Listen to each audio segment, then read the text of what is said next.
Hurmatli kuzatuvchilar, bugungi beradigan ma'lumotimiz siz uchun juda ham qiziq bo'ladi.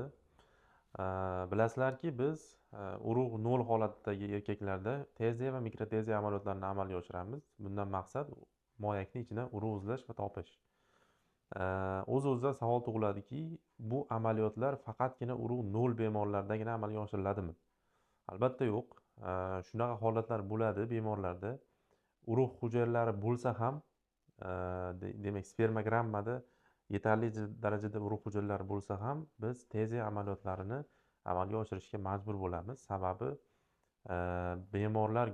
bunday bemorlar guruhida DNK fragmentatsiyasi, ya'ni urug' hujayrasini DNK fragmentatsiyasi juda ham yuqori bo'ladi. Davolash jarayonlari samara bermaydi ko'p holatlarda. Shunaqa holatlarda biz DNK fragmentatsiyasi pastroq urug' hujayrasini izlash va topish maqsadida teziya amaliyotlarini o'tkazamiz.